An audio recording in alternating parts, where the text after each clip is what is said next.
Welcome to the only wrestling podcast that covers the WWE developmental system from its inception to modern day. From OVW to MCW, the HWA, Deep South, FCW, and much more. Hosted by Brian Asbury and Mortimer Blankenship. Now let's dive into what could have been, what should have been. Welcome to Developmentally Speaking. Hey, before we get in this episode, can you do us a favor? Will you go ahead and subscribe to the channel? Will you ring that notification bell? And if you would, give this video a like.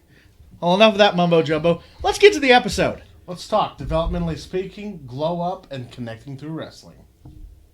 Hey everybody, I'm Morty. And I'm Brian. And on today's episode of Developmentally Speaking, we have Rory McAllister. Rory, how's it going? It's going great, man. Life's beautiful. Right side of the dirt. Yeah. So I'm going to ask you the same question I ask everybody. And it may be boring, it may be interesting, it may be long, it may be short. But the question is, what made you get into wrestling? So I obviously come from Scotland, you know, and where I came from, there really wasn't much that life would offer me there, you know. So I'd been told by my mother I could be known throughout the land, you know, like go forth and be who you want to be. And she really empowered me to try different things. You know, my mother's an amazing woman. And, you know, I tried my hand at being a musician. I'm a guitar player, I've been for 30 some odd years. I tried my hand at boxing, some other different things, and it always seemed to take me back home to ultimately live the same lifestyle that I was trying to run away from.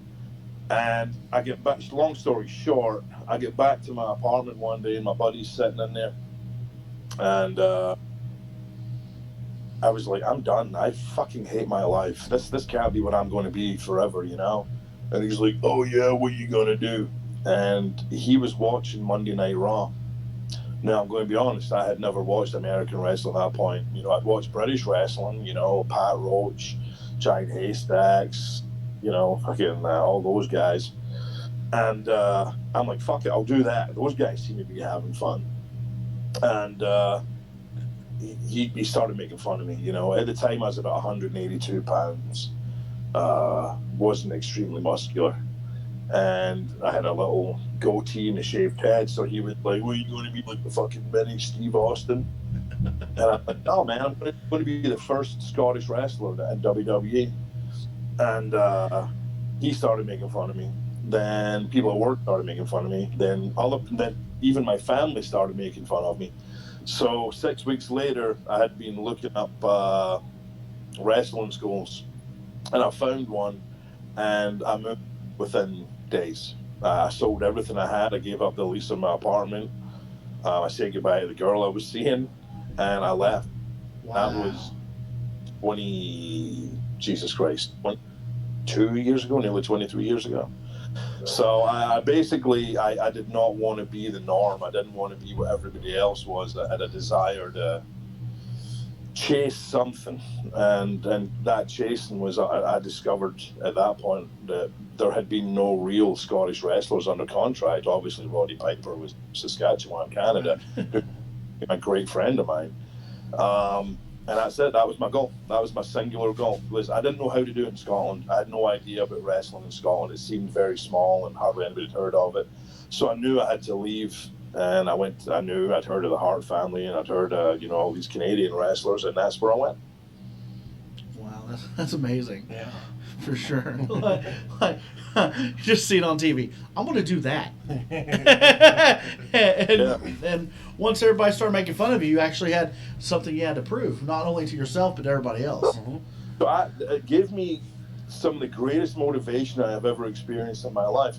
To the point where, and let me just say this because Drew McIntyre got under my fucking skin the other week. I seen a thing with him on DDP Yoga claiming to be the first Scottish wrestler. If that's true and he signed at the end of 2007, I started on TV in 2006. I was signed at the start of 2005. I am the fucking first Scottish professional wrestler under contract to WWE. I like Drew. I respect everything Drew's done. His career is stellar, and I really do genuinely respect him. But if he's going to try and take that from me, we got a fucking beef. And that's legit, man. I worked my balls off. I lived in a car for years, driving all over Canada, driving all over the US. I had no money. I had no food in my pot to piss in. And if that guy's going to take that from me when they showed up at his university and gave my fucking contract, we get a real issue here, man. I did not break my ass to turn, and you guys are the first people I'm talking to about it. I did not break my ass, sacrifice my country, my family, my standard of living to chase a dream the way it's supposed to be done, going from state to state, town to town, city to city, and building a name for myself. For him to step in, that was handed a contract and put on developmental and showed up at his first fucking TV tape and it had to wear Robbie's boots because he left his stuff on the airplane. For him to say he's Scotland's first fucking under contract wrestler, I take right with that. Wow. Yeah. as you should. I mean, that's wow. I guess you hear it here first on Developmentally Speaking. That was. I agree. Wow. Yep. Yeah, for sure. Yeah, they put us under contract. We started doing dark matches for WWE in about 2000 and I'm going to say my first one was a Rhino. I'm going to say it was probably 2003. And we were going in there fairly consistently. You know, we were working with Regal and Tajiri. We were working with Luther Reigns. We were all these guys for years. And then we got our contract at the start of 2005. And on TV, I think it was in like May or June of 2006. So that's a point of pride for me. You know what I mean? I did it the right way. Arn Anderson said that we were the last of the old guard. You know, the last of the journeymen that were traveling around and, you know, living on fucking nothing. Mm-hmm. Right. So, yeah. I won't go too hard into it because I do really genuinely like Drew. Yeah. And maybe that's a faux pas, or maybe there's truths or maybe stuff that he's not aware of. Or maybe I'm wrong, but I know I'm not. You know? So I don't want that taken from me, man. I don't want my country folk, because I did my first overseas tour was in Scotland. And, you know, when you were talking about the people that were talking shit when I was, you know, saying I wanted to be a wrestler, we did the Braehead Arena in Glasgow. And it was me, Robbie, Ric Flair, and Roddy Piper against the Spirit Squad. And Roddy and Flair went out, and Flair was actually wearing my kilt. I still have the kilt that he wore. He wore one of my kilts. It's a hell of a story. Right? And Roddy did this big introduction, and the place just fucking erupted. Went nuts. You know, like, I remember Piper telling me beforehand, he's like, don't just come through the curtain. He's like, let him wait. Let him build up, you know? Mm-hmm. And I'm like, oh. So they played their music, and Robbie just stuck the Scottish flag right through the curtain and held it there for about 45 seconds, and the place went fucking bonkers. And we come out, and we go to the ring, and this kid threw me a Scotland flag, you know? I think the pictures are still on .com underneath the alumni section for me and Robbie. And I get into the ring, and I hold up this flag, and I just start crying. It was my first time home in, 6 years, you know? And I just start crying, and I see this fucking sign, and it's like the second row, and nobody calls me Russ. You know, I mean, they did in school, but nobody calls me Russ. I'm Rory. I've been Rory for my whole adult life. And this sign said, "Hey, Russ, remember us?" And I looked down, and it was 5 of the bastards that made fun of me the most when I was still back in Scotland. And I remember I looked at Jimmy Noonan, and I went, "Jimmy, get him the fuck out of here." And I selfishly got them thrown in the building. I didn't want them harshing my buzz, you know. So I got a little bit of payback on them there. You know, they're giving me thumbs up with our best friends. I'm like, you guys are dickheads. Time for you guys to hit the bricks, get out my building. That's awesome. Yeah. I did take a lot of pleasure from that, actually. It's a true story of comeuppance is what that is, for sure. Yeah, just wow, that's awesome. How did your developmental deal come about? Well, that's another funny story, kind of, sort of. It wasn't at the time.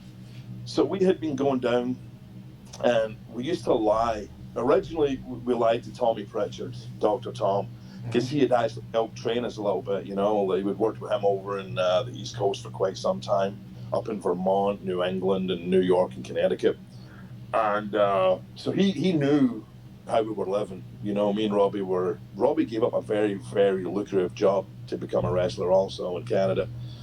So he knew how we were. So I would call up Dr. Tom and I'd be like, hey, Tom, I see you guys are in Grove City, Ohio. We're 45 minutes away, and we're not. We're still in fucking Toronto. I'm like, can you get us on the show? And he'd, oh yeah, show up. You're good. I'll put you on the list. And then we'd be like, hey, we see you're in Lubbock, Texas. We're 45 minutes away. At this point, we're in fucking New York. Can you get us? Oh, just hustling, you know what I mean? And when he left, we started doing the same. Dreamer, who was a trip, and so they started putting us on. So we were there every month, and sometimes multiple, like 2-3 times a month for 2.5 years. And it got to the point where I was like, well, where's, you know, it's nice that we're getting this $250 from Sarge all the time we go, but I'm fucking hungry, man. Like, I want to buy a house, I want to buy a car, I want to be able to be stable. And so I pulled shitbag Johnny Ace aside. And we're not a fan of him on this show. I love it. Fuck ain't. He's just a tip on the business, man. But I pulled him aside and I'm like, Robbie standing there, and I went, listen, man, we really appreciate you guys bringing us in. It's awesome. It pays us more money in one night than we make in 4 nights elsewhere. I'm like, but we want a job. What do you think? And he looked straight at the both of us and he went, listen, I'm going to be honest. He's like, you guys look generic as fuck. Apart from the kilts, you had a little Fu Manchu thingy going on, and Robbie was clean shaved, his hair was all pretty, and he had a little goatee beard. And he says, I can take 2 people from OVW and put them in kilts and tell everybody they're the Highlanders, and nobody would think any different. When we did it with Piper, he's like, so we're probably never going to hire you. He's like, but we'll give you, I'll tell you what, go away, don't call us, don't contact us, leave us alone for 90 days. And we'll book you on a show after 90 days. You guys come in, if you show me something different, we'll look at hiring you. Me and Robbie were just shell-shocked. We thought for sure after being here all that time that a job was a shoe-in, you know what I mean? Mm-hmm. So 90 days, we're like, fuck it. Okay, so we're driving back to Toronto. I think we were in Providence, Rhode Island at this point. We're driving back to up near Toronto, and I don't think we said more than a couple of sentences to each other. We were so just browbeaten at that point, you know? So we get back there, and I call him the next day, and I'm like, listen, we got to bring something different to the table. Like, there's got to be something that we take that nobody's done either in years or ever. I says, number one, Scottish tag team, never been done. Not on WWE television. I says, number two, not with a real Scottish person. I says, number three, he's right, we do look generic as fuck. You know, we take a real man pretty promo picture, but there's nothing there telling a story of who the hell we are. So he's like, what do we do? I says, we need to go full crazy, like full Highlander. You know, we'll wear the kilts with the sashes, you know, the old school pugilists. Mm-hmm. You get fur made up and do all that stuff. I'm like, I can't grow hair. So how about big fucking beards? And he's like, nobody's big beards there. Nobody's had big beards for years. I mean, years at that point. And well, the Godwins were probably the last ones, you know. And I says, okay, let's go with that then. I says, you grow your hair at Wild, I'll grow my beard. I says, I'm going to figure at Ring Gear. And we had no money, so Robbie actually made the boots. Well, he made them himself. I made the, you know, the fur things that we wore and stuff. I made those. And the well, actually, it was my friend JJ's mother had made them. I bought all the stuff for her, and she made like the wrist straps and everything. And I said to Robbie, 90 days is almost up. I'm like, we gotta fucking walk in here like this. Like, everybody's going to wear their shirt and their ties, and, you know, the loot. I says, we got to walk in like this. We got to turn some fucking heads. So we walk into the building, and as we walk in, Johnny Ace is walking across. He's headed to a creative meeting, and he's like, Highlanders? And I'm like, all right. he's like, stay right there. And he literally ran away, and I'm like, fuck, Robbie's going to get security. We're getting tossed out. And I thought for sure they were going to just boot us for being fucking idiots. And he ran back a couple minutes later. He didn't run. He came walking back with Vince. And Vince was like, gentlemen, did you walk into my building like that? And I went, yes, sir. And Robbie's like, yeah. And he's like, interesting. He's like, nobody showed up to my company in full gimmick in years. He's like, put him in a match. So they walk away, and Hunter walks up to me, and he's like, bro, that's the most shameless self-promotion I've ever fucking seen. And that's the way. Good luck. So they put us in with Capitelli. God bless him, Matt Capitelli. Just such a wonderful human being. And The Miz. And, we were kind of nervous because this was our last chance. And Robbie's like, what are we going to do? I says, dude, let's just kick the shit out of both of them. And he's like, shoot. And I went, let's fucking put it in real stiff. Let's fucking beat them up and see what they do. And we did. We went into that match and we fucking lit them up. Like, just snapped on both of them to the point where halfway through the match, Capitelli turned around and went, Jesus fucking Christ, I owe you money? And I went, and I says, I'm trying to get money. And I just started wailing on. So after the match, Vince was kind of walking by, and he just kind of looked at us and gave us a wink. And I'm like, this is either a good thing or a bad thing. And this was either a goodbye or it's okay. So nobody said anything. We stayed the rest of the show. We drove back to Ontario. And I think it was about 2 days later, we got a call from Laura Couton, who was it was Johnny actually with Laura on the phone. And he's like, hey man, we got your contracts drafted up. Let's do business. And, all right, cool. Let's go for it. Let's see where it takes us. So again, we were put in a situation where we could have lost everything and turned shit into a rose smell. So it was interesting. Years come, definitely fun, man.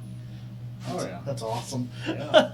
That's just walked right in full gimmick. I love it. That is so cool. That is so good. So do you have any like memories from OVW? A lot of people say it was the best time of their career mainly because they were in their beds every night. Yeah. I've mixed emotions on OVW. I met some of my best friends at OVW. The people were there, like Aaron Stevens, Johnny Jeter, Chris Pavone, Mikey, Ken Doan, Bobby Lashley, like so many guys that I still hold near and dear to me right now.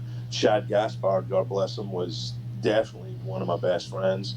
And one of the few people that after I left the company, whenever they were nearby, he would drive down just to see me and my son and see how I was doing. So I met, as far as best time of my career goes, no. My best time of my career was on the independents. Absolutely. OVW at that point was being run by, it was creatively being run by, what's that nutsack's name? Paul Heyman. And Paul had his guys. Do you know what I mean? He had his guys. There was Punk, Brent Albright, a few other guys, but he definitely had his guys. Robbie and I were most definitely not his guys. He did not like us at all. And he kind of treated us like dog shit. So I, to the point where all he had us doing was these stupid backstage promos, and almost like you remember the Muppets, those two old guys just doing the dumb shit. They'd be like, hey, that wasn't half bad. No, it was all bad. All dumb shit like that. And one night they were doing an angle with Ken Anderson and Punk. And Ken Anderson's going through backstage trying to find Punk. And he comes into the locker room and he walks right up on us and he's like, have you seen Punk? And I cut this, dude, right off the cuff, at the top of my head, this complete bullshit promo. I was literally just fucking around. I'm like, I can't remember what I said. It was something like, I seen Punk. he was here. The violence was horrendous. There was a punk to the left of me, a punk to the right, and I just cut this stupid fucking promo. And at the end of it, he goes, "So have you seen him?" I went, "You know," I dropped my accent. I'm like, "Yeah, he's right over there." And just dumb to the point where, I mean, it was live there too, so fucking, it kind of pissed off Heyman. But the next day, me and Robbie got a phone call from Ed Koski, and he's like, "I see what you guys have been doing, and we think it's amazing. We're bringing you in." And I went, "Oh, fuck a comedy gimmick." Right out the gate, you know? And I was like, okay. So that's when they set up the promos for us.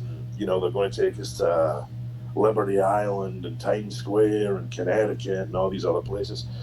But as we're starting to do that, Paul Heyman kind of pulls me aside before we leave through. He's like, "Hey, remember who got you there? You just let them know." I'm like, fuck you, dude.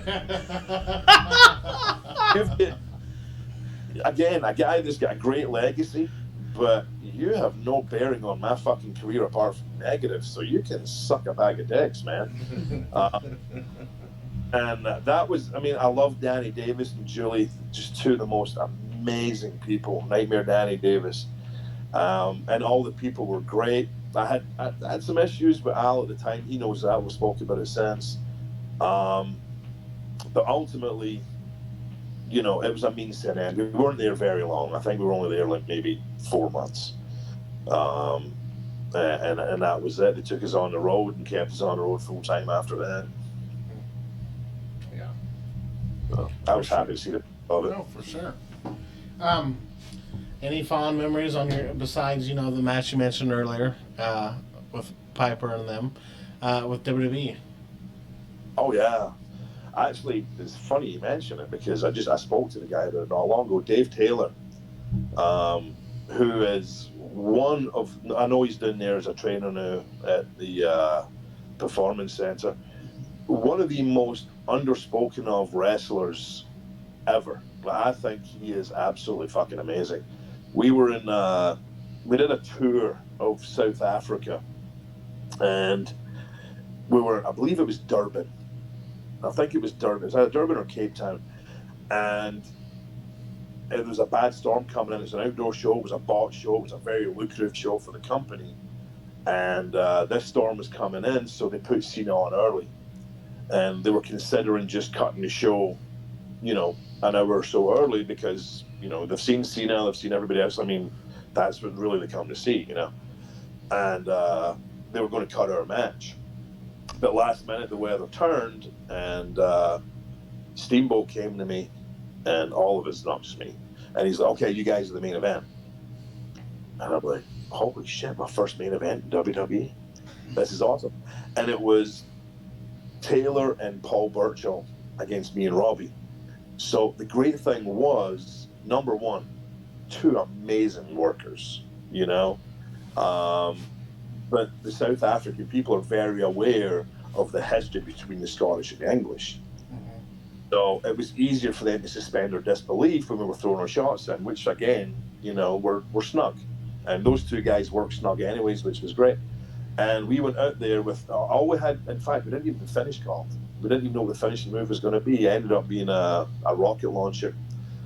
We went out there and did a 40-minute match completely on the fly. And had the whole crowd in the palm of our hand the whole time, to the point where when we left, we get back to the bus and I'm walking on there and John's seen us like, "What the fuck did you guys just do?" I'm like, I don't know, man, but it was fucking awesome. That's awesome. Yeah.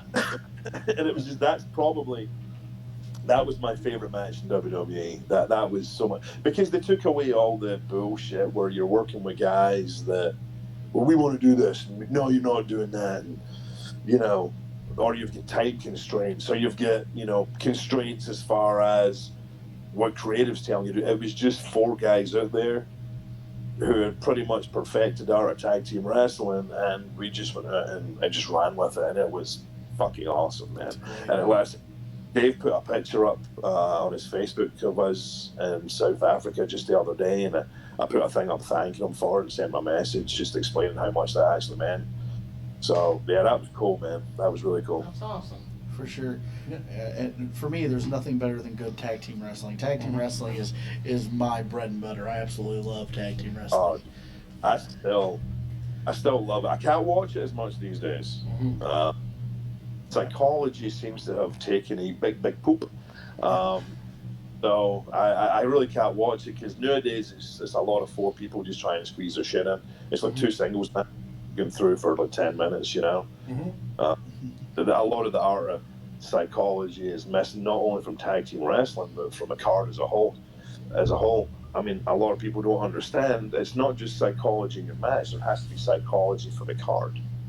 If I'm watching, and God bless them, man, and I'm really happy this year, and I'm very happy that everybody's got a job. But when I watch AEW, I have no need to watch the main event because the first matches get every fucking move in the wrestling handbook. So why do I want to watch the main event when the first 2-3 matches have everything? I mean, inside a year you're doing death matches. It's because if you started going up like this, or I don't know where your camera's going, but if you started going up like this, only ever escalate. You've got to do more and more crazy shit, which makes it harder for make the crowd suspend their disbelief, which is what our business is. And it will only keep asses in seats for so long.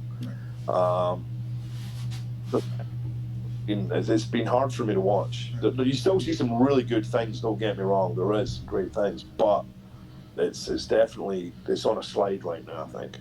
Oh yeah. Call me a little biased, but because we have a working agreement with them right now. But I like the NWA. That's what I've been watching a lot of their tag team stuff is good. The United States Tag Team Champions, the Fixers, I love them. I mean, I'm a little biased too because I know Jay Bradley. He lives in our town, but right.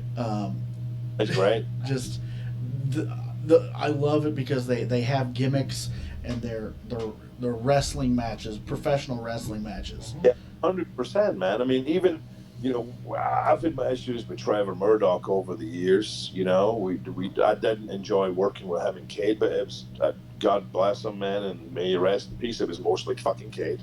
Trevor on his own is awesome, man.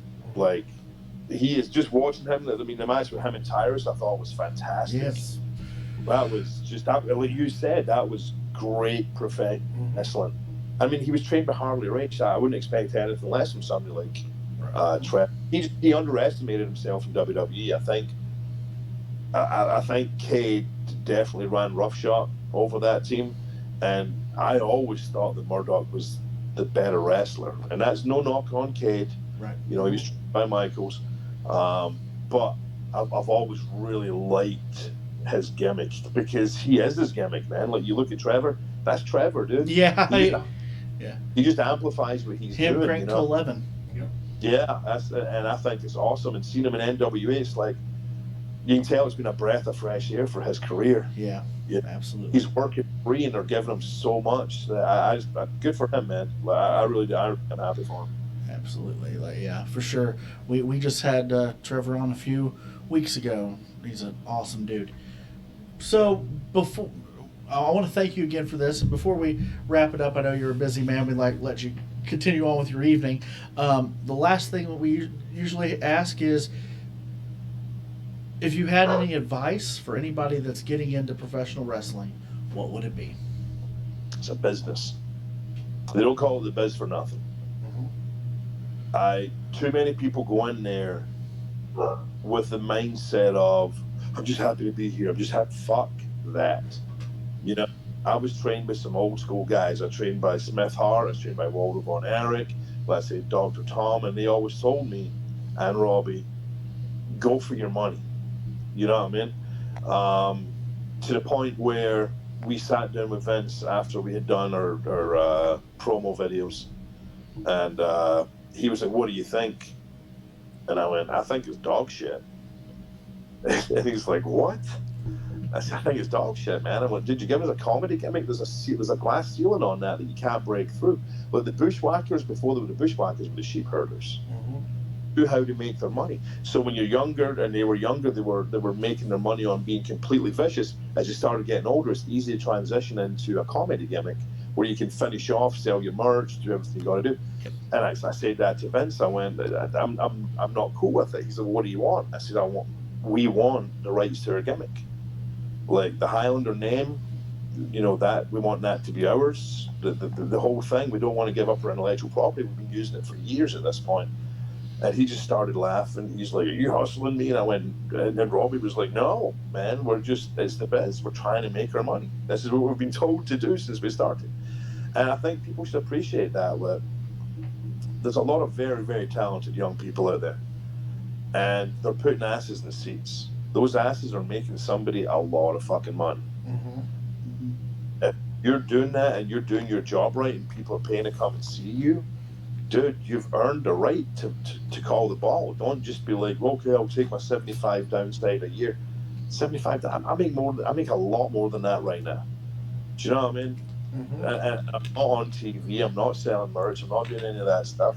And I'm making way more than that in the job I'm doing right now. These guys have to understand that there's value in what they do.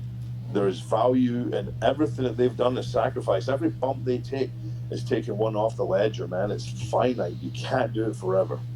So don't go in there with the mentality. It's like, well, I'm just really, really happy to get a shot. No, man, that's your shot and you fucking earned it. You go in there, you blow the doors open and make your goddamn money. Don't just sit back and hope that somebody's going to notice you. Don't stand at the back of the locker room and not get noticed. This was some of the stuff that Robbie and I had dealt with, so I'm speaking from experience here. You know, call the ball, man. It's your business. If they're saying you're an independent contractor, you are your business. Don't treat yourself any less than that, because you wouldn't if you own a Subway, you wouldn't let that fail. Why are you letting you fail when you're putting your life on the line? Mm-hmm. That was my advice to people. I agree. Fantastic. Well, Rory, thanks again for coming on here. We do appreciate your time. We appreciate you. Thank you for everything you've done for the art that is professional wrestling. Thank you so much. And hope to talk to you again sometime in the future. Anytime, man. I'm always here. Thank you. Have a great one. Thank you. God bless you guys.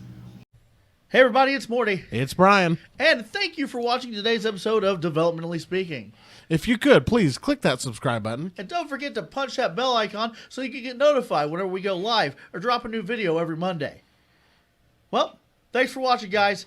And we'll see you on the next Developmentally Speaking.